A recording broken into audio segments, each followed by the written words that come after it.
Assalamualaikum warahmatullahi wabarakatuh. Perkenalkan, kami dari kelompok 5 kelas A01 yang beranggotakan Arlianti, Dina Salsabila, Dina Tifani Sania, dan Muhammad Hilmisan. Di sini kami akan mempresentasikan hasil identifikasi anak dengan hambatan intelektual di SLBN Pelambuan. Yang pertama ada pengertian tunagrahita. Jadi, anak dengan hambatan intelektual atau di Indonesia itu disebut anak tunagrahita adalah anak yang memiliki intelijensi di bawah rata-rata dan disertai dengan ketidakmampuan dalam adaptasi perilaku yang muncul dalam masa perkembangan. Menurut Muhammad Amin tahun 1995, anak tunagrahita adalah anak yang memiliki kecerdasan di bawah rata-rata, mengalami hambatan tingkah laku, mengalami hambatan penyesuaian, dan terjadi pada masa perkembangannya. Sedangkan menurut WHO yang dikutip oleh Menkes tahun 1990, tunagrahita adalah kemampuan mental yang tidak mencukupi. Carter CH mengatakan tunagrahita adalah suatu kondisi yang ditandai oleh intelijensi yang rendah yang menyebabkan ketidakmampuan individu untuk belajar dan beradaptasi terhadap masyarakat atas kemampuan yang dianggap normal. Sedangkan menurut American Association on Mental Deficiency atau AAMD, tunagrahita adalah keterbatasan substansial dalam memfungsikan diri. Keterbatasan ini ditandai dengan terbatasnya kemampuan fungsi kecerdasan yang terletak di bawah rata-rata dan ditandai dengan terbatasnya kemampuan perilaku adaptif minimal di 2 area atau lebih. Perilaku adaptif itu dapat berupa kemampuan komunikasi, merawat diri, menyesuaikan dalam kehidupan rumah, keterampilan sosial, pemanfaatan sarana umum, mengarahkan diri sendiri, area kesehatan dan keamanan, fungsi akademik, pengisian waktu luang, serta penyaluran ke tempat kerja. Pakar lain juga menyebutkan bahwa tunagrahita adalah anak yang memiliki tingkat kecerdasan rendah atau anak yang memiliki tingkat kecerdasan di bawah normal. Sehingga untuk melakukan tugasnya mereka ini memerlukan bantuan orang lain ataupun layanan khusus termasuk program pendidikan dan bimbingannya. Selanjutnya ada klasifikasi anak tunagrahita. Menurut AMR, anak tunagrahita di sini dibagi menjadi 3, yaitu yang pertama anak tunagrahita ringan. Anak tunagrahita ringan ini mereka memiliki IQ antara 69 hingga 55. Anak tunagrahita ringan golongan ini masih bisa dididik pada masa dewasanya kelak. Biasanya mereka mampu mengembangkan keterampilan komunikasi dan mampu mengembangkan keterampilan sosial. Pada usia 6 hingga 21 tahun, mereka masih bisa mempelajari keterampilan akademik hingga kelas 6 SD pada akhir usia remaja. Pada umumnya sulit mengikuti pendidikan lanjutan dan memerlukan pendidikan khusus. Selanjutnya ada tunagrahita sedang, yaitu anak tunagrahita yang memiliki IQ antara 51 hingga 40. Mereka ini masih bisa dilatih. Dan yang terakhir ada tunagrahita berat yang rentang IQ-nya itu terletak antara 39 hingga 25. Pada masa dewasanya dia memiliki usia mental setara dengan anak usia 3 tahun 2 bulan hingga anak 5 tahun 6 bulan. Biasanya perkembangan motoriknya buruk, bicaranya sangat minim, biasanya sulit dilatih agar bisa merawat diri sendiri atau mereka tuh harus dibantu dan seringkali tidak memiliki keterampilan komunikasi. Selanjutnya akan dijelaskan oleh teman saya. Kemudian untuk materi yang selanjutnya itu penyebab anak dengan hambatan intelektual. Di sini ada berbagai macam penyebab dari anak dengan hambatan intelektual. Yang pertama itu ada genetik, di mana kerusakan atau kelainan biokimia, abnormalitas kromosomal ketika terjadi fertilasi dan terjadi manusia baru, maka ia akan memperoleh faktor-faktor yang diturunkan baik dari ayah maupun dari ibu. Aktualisasi genotip dihasilkan atas kerjasama dengan lingkungan sebagai pembawa sifat keturunan seperti menentukan warna kulit, bentuk tubuh, raut wajah maupun kecerdasan si anak. Kemudian yang kedua itu ada prenatal, yaitu penyebab sebelum kelahiran, di mana terjadinya infeksi rubella wanita hamil yang terjangkit penyakit rubella akan mengakibatkan janin yang dikandungnya menderita tunagrahita. Kemudian ada sifilis, yaitu bayi dalam kandungan ibunya yang terjangkit sifilis akan lahir dengan mengalami kelainan seperti tunagrahita. Kemudian yang ketiga itu ada natal, yaitu penyebab yang terjadi saat proses kelahiran. Kejadian yang dialami saat lahir, misalnya melahirkan dengan menggunakan alat bantu seperti vakum atau tang. Kemudian yang keempat ada postnatal, yaitu faktor yang terjadi sesudah kelahiran, di mana akibat infeksi yang dialami, misalnya meningitis dan problema nutrisi, yaitu kurang gizi seperti kekurangan protein. Kemudian yang kelima ada faktor sosial kultural. Anak tunagrahita banyak ditemukan di daerah yang taraf ekonominya rendah. Selain itu, anak tunagrahita juga banyak ditemukan pada keluarga yang kurang menyadari pentingnya pendidikan dini bagi anak, kurang kasih sayang, dan kurang kontak pribadi dengan anak. Kemudian yang keenam itu ada gangguan metabolisme. Metabolisme dan gizi merupakan dua hal yang sangat penting bagi perkembangan individu, terutama perkembangan sel-sel otak. Kegagalan dalam metabolisme dan pemenuhan gizi akan mengakibatkan terjadinya gangguan fisik maupun mental pada individu. Kemudian yang selanjutnya itu ada masalah yang dihadapi anak dengan hambatan intelektual. Pertama, itu ada masalah penyesuaian diri, di mana masalah ini berkaitan dengan masalah-masalah atau kesulitan anak dalam hubungannya dengan kelompok maupun individunya di sekitar. Seperti ketidakmampuan dalam menyesuaikan diri baik terhadap tuntunan sekolah, keluarga, masyarakat, bahkan terhadap dirinya sendiri. Kemudian ada masalah penyaluran ke tempat kerja, di mana kehidupan anak tunagrahita cenderung banyak yang masih menggantungkan diri kepada orang lain, terutama kepada keluarga, dan masih sedikit sekali yang sudah dapat hidup mandiri. Itu pun masih terbatas pada anak tunagrahita ringan. Bila diperhatikan benar-benar, kehidupan anak tunagrahita ini cukup memprihatinkan, sehingga perlu ada imbangan dari pihak sekolah untuk lebih banyak meningkatkan kegiatan non-akademik, baik itu berupa kerajinan tangan, keterampilan, dan sebagainya. Yang semua itu diharapkan dapat membekali mereka untuk terjun ke masyarakat maupun dunia kerja. Kemudian, ada masalah pemeliharaan diri dan kesehatan.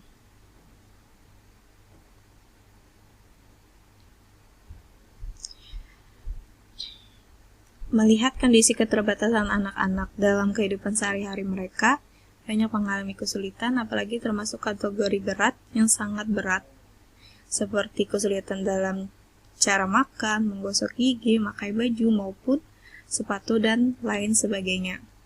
Kemudian ada masalah gangguan kepribadian dan emosi.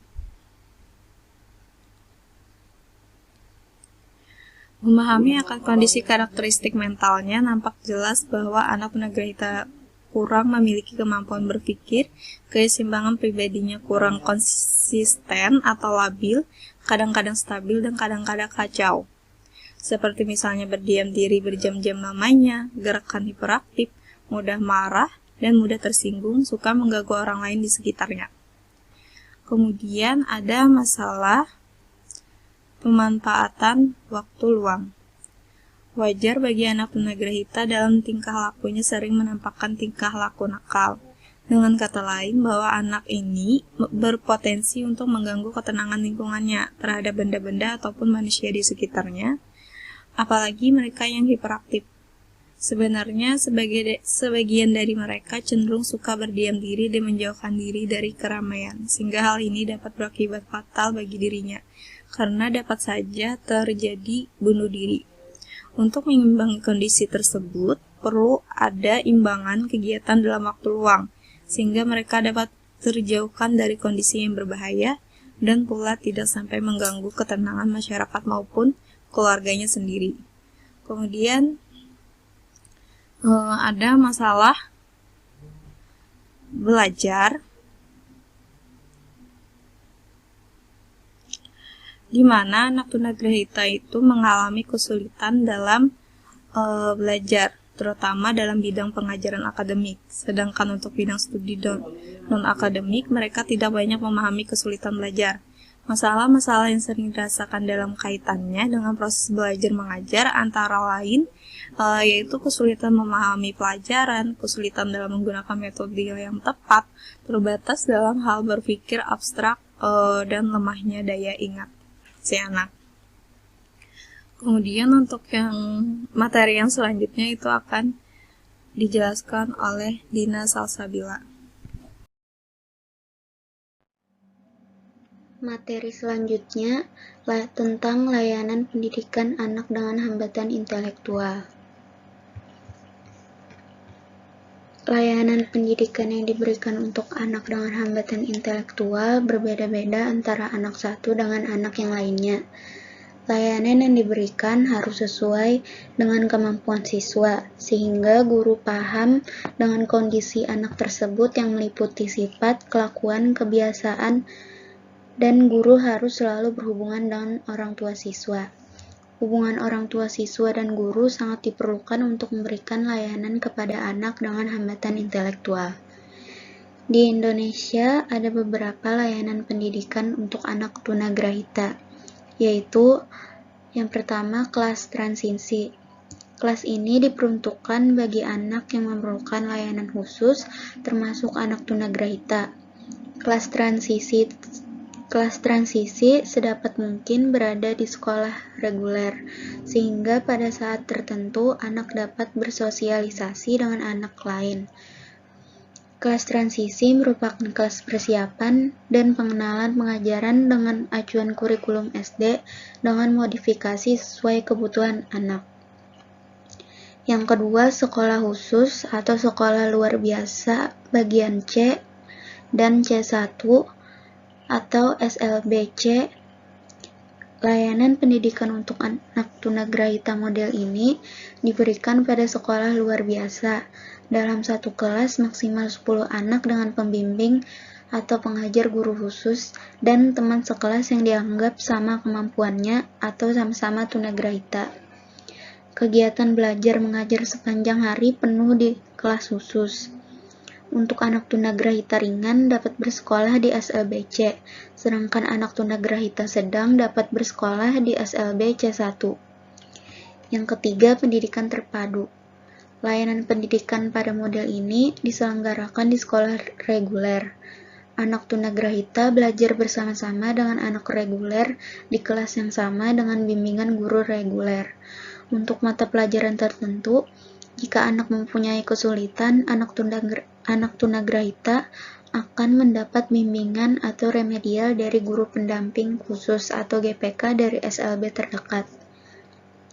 Pada ruang khusus atau ruang sumber, biasanya anak yang belajar di sekolah terpadu adalah anak yang tergolong tunagrahita ringan, yang termasuk dalam kategori borderline yang biasanya mempunyai kesulitan-kesulitan dalam belajar, atau yang disebut dengan slow learner. Yang keempat, program sekolah di rumah. Program ini diperuntukkan bagi anak tunagrahita yang tidak mampu mengikuti pendidikan di sekolah khusus karena keterbatasannya. Program dilaksanakan di rumah dengan cara mendatangkan guru, PLB atau GPK atau terapis. Hal ini dilaksanakan atas kerjasama antara orang tua, sekolah, dan masyarakat. Yang kelima, pendidikan inklusif. Sejalan dengan perkembangan layanan pendidikan untuk anak berkebutuhan khusus, terdapat kecenderungan baru, yaitu model pendidikan inklusif. Model ini menekankan pada keterpaduan penuh, menghilangkan labelisasi anak dengan prinsip education for all.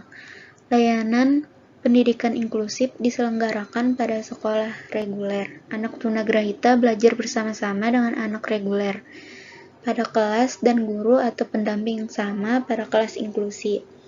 Siswa dibimbing oleh 2 orang guru, 1 guru reguler dan 1 lagi guru khusus. Guna guru khusus untuk memberikan bantuan kepada siswa tunagrahita jika anak tersebut mempunyai kesulitan di dalam kelas. Yang keenam, panti gria rehabilitasi. Panti ini diperuntukkan bagi anak tunagrahita pada tingkat berat yang mempunyai kemampuan pada tingkat sangat rendah dan pada umumnya memiliki kelainan ganda seperti penglihatan, pendengaran, atau motorik. Program di panti lebih terfokus pada perawatan. Pengembangan dalam panti ini terbatas dalam hal yang pertama pengenalan diri, kedua sensori motor dan persepsi, yang ketiga motorik kasar dan ambulasi atau pindah dari satu tempat ke tempat lain, yang keempat kemampuan berbahasa dan komunikasi, yang kelima bina diri dan kemampuan sosial. Layanan pendidikan untuk anak tunagrahita di SLBN Pelambuan adalah model C1 dan model C. Model ini diberikan pada sekolah luar biasa dalam satu kelas maksimal 10 anak dengan pembimbing atau pengajar guru khusus dan teman sekelas yang dianggap sama kemampuannya atau tunagrahita. Di SLB sendiri, akademik diajarkan hanya 30%, sedangkan untuk keterampilan 70%, karena setelah lulus sekolah, anak-anak ini diharapkan mempunyai bekal untuk masa depannya.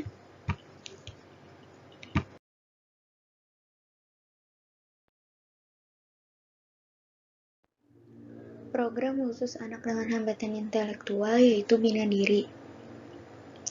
Bina diri adalah suatu upaya membangun diri individu, baik sebagai individu maupun sebagai makhluk sosial melalui pendidikan, baik pendidikan formal di sekolah maupun pendidikan informal di keluarga dan di masyarakat. Dengan harapan dapat mewujudkan kemandirian dalam kehidupan sehari-hari secara memadai. Bina diri tidak hanya sekedar merawat diri, mengurus diri, dan menolong diri, tetapi lebih dari itu, karena kemampuan bina diri akan mengantarkan anak berkebutuhan khusus mampu menyesuaikan diri dan mencapai kemandirian.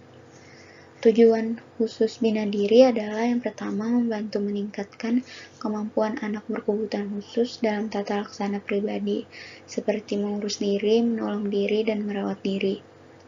Dengan adanya program Bina Diri, diharapkan anak berkebutuhan khusus akan mandiri dalam melaksanakan kegiatan sehari-hari, sehingga tidak lagi selalu bergantung pada orang tua maupun orang-orang di sekitarnya. Yang kedua, membantu meningkatkan kemampuan dan menumbuhkan anak berkebutuhan khusus dalam berkomunikasi, sehingga anak berkebutuhan khusus menjalin komunikasi dengan orang-orang di sekitarnya, mampu mengkomunikasikan apa yang diinginkan maupun yang tidak diinginkan, mampu menjawab pertanyaan yang diajukan padanya sehingga aktualisasi keberadaan dirinya diakui oleh orang-orang di sekitarnya. Yang ketiga, membantu menumbuhkan dan meningkatkan kemampuan anak berkebutuhan khusus bersosialisasi. Dengan memiliki kemampuan komunikasi yang baik, maka anak berkebutuhan khusus dapat berinteraksi dengan lingkungan sekitarnya dengan baik, karena komunikasi sangat berhubungan dengan kemampuan bicara dan komunikasi.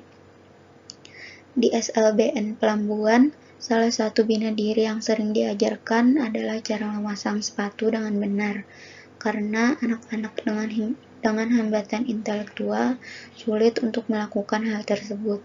Selain itu, juga mereka diajarkan untuk duduk dengan tertib dan rapi saat pelajaran dimulai, dan juga tata cara makan yang benar.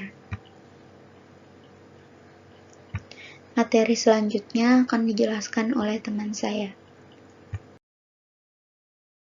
Baiklah, selanjutnya saya akan menjelaskan tentang materi keterampilan vokasional. Keterampilan vokasional penting diajarkan kepada anak berkebutuhan khusus. Hal tersebut juga dapat mengatasi pada anak berkebutuhan khusus pada kekhususan tertentu, semisal anak dengan hambatan intelektual yang sulit bahkan tidak memungkinkan untuk diarahkan pada bidang akademik. Harapannya, dengan mengajarkan keterampilan vokasional, nantinya anak berkebutuhan khusus dapat menghasilkan produk pada suatu saat, sehingga dapat menjadi sumber penghasilan untuk mencukupi kebutuhan hidupnya. SLB Negeri Pelambuan sendiri memiliki keterampilan vokasional sama seperti SLB lainnya. Akan tetapi, keterampilan ini lebih difokuskan kepada siswa SMA-nya. Sedangkan keterampilan untuk SD dan SMP-nya lebih ditekankan ke bidang olahraga seperti bulu tangkis, sepak bola, futsal, dan olahraga lainnya. Meskipun demikian, siswa SD dan SMP tetap bisa mengikuti keterampilan untuk siswa SMA tersebut.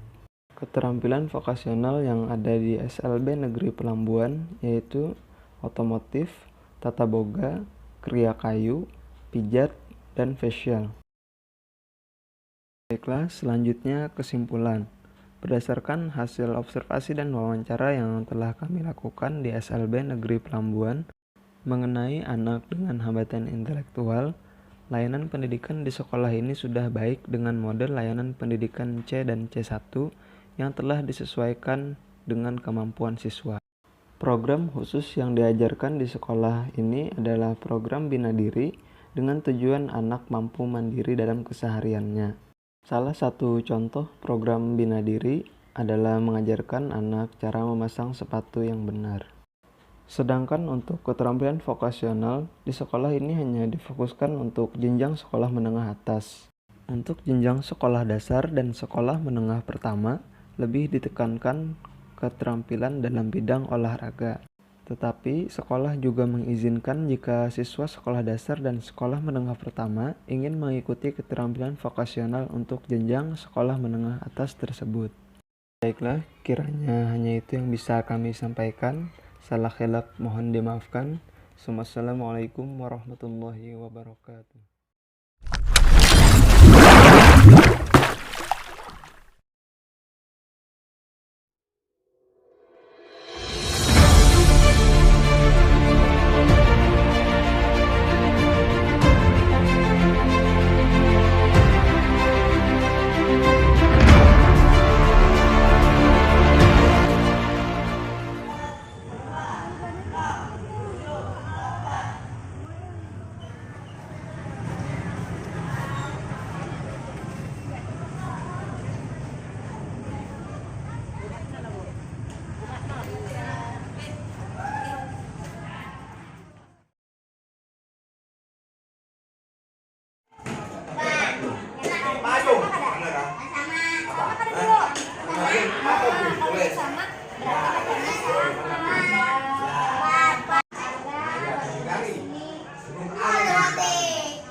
Boneka ada kebut nih.